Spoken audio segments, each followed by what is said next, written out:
usually just hop on and record, and that's it, one time through. This one, I keep stumbling on my words. So this is take 3 of Lessons of a Biker Mom. So the title might be a little deceiving. Our 4-year-old learned to ride a bike 3 days ago, and he's, dare I say, obsessed. Time I didn't know I had is now jam packed with biking around the neighborhood with him. I'm talking like 3 to 5 times a day, and he's begging to go back out every other second he's not on 2 wheels. So after the thrill of his first few rides on his bike, reality set in, and it's been what I call a first thought, second thought experience.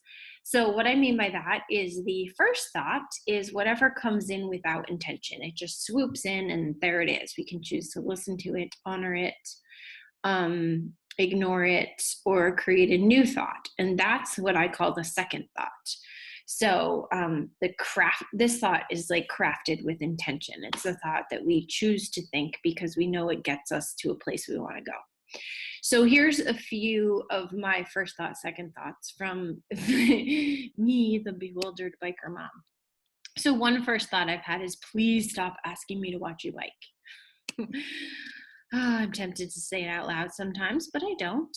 And the second thought is, his passion is inspiring, and how can I nurture it, right? So the first thought is annoying. It's annoyed. That's the feeling I get.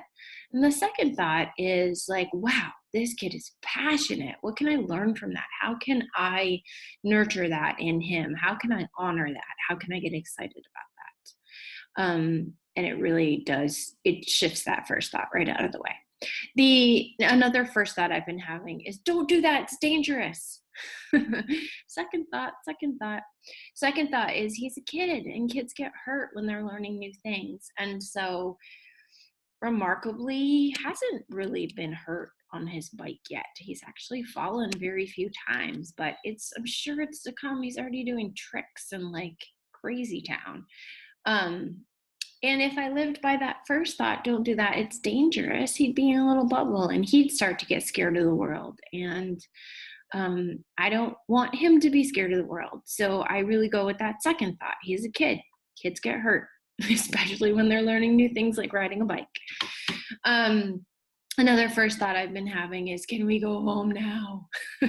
So fortunately, we live, or maybe unfortunately, because we're biking 3 to 5 times a day, but we live right near our elementary school. So we can buzz down there and he will just ride around the circle. And I can ride and follow him or walk the dog or just watch. But a lot of times I'm thinking like, are we done yet? Are we done yet? Can we go home now? And the second thought, which I much prefer, is he's not on the screen and we're both getting fresh air. So that's a win. And if I focus on the fact that that's a win, it chills out the can we go home now thought, which eventually does win over. And I say, often make up some kind of excuse like I have to pee or I don't know, whatever I can to get home.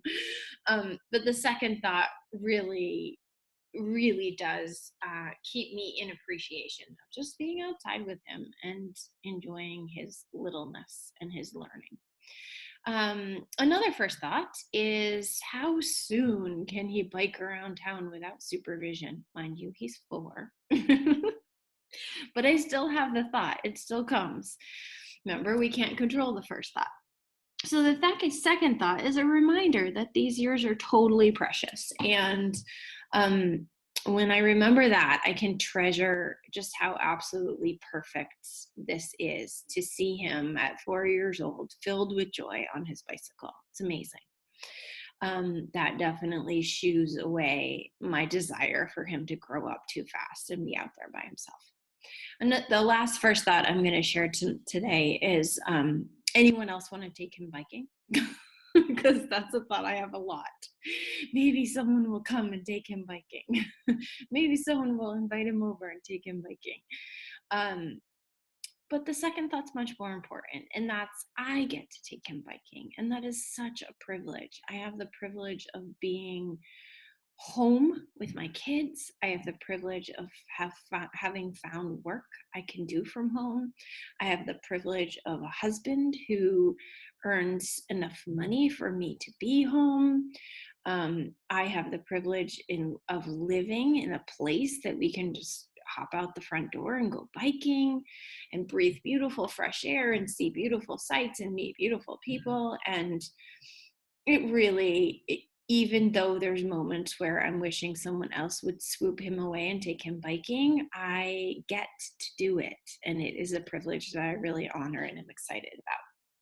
So, the point of all of this is not even about bicycling or parenting. It's just that some people live their entire lives stuck in first thoughts, and first thoughts often they kind of suck, as we've seen um, in this post and other posts, and other works from brilliant people who share similar sentiments. But I refuse to live in the existence in which I get stuck in my first thoughts. I used to, and I wasn't happy most of the time, and I wasn't growing, and I wasn't changing, and I didn't like it. But I didn't know how to get out of it. I didn't understand the second thought thing, and it's really a game changer. So who knew thinking would take so much work, right? The good news is that once you start paying attention, once you start noticing your thoughts and asking yourself, is that a thought I want to have? Is that a thought I choose? Is that a thought that's going to get me where I want to go? Once you start paying attention, it gets easier and easier to notice and also to change your thoughts and create the life that you really want to live. And that is the point of this post. So if I can help you change your thoughts, if I can help you really sink into those second thoughts and create ones that will create the life that you want to live, please do reach out. There's lots of ways I can support you to do that. And until next week, that's a wrap on the blog. Until next time, keep doing that thought work. I believe in you.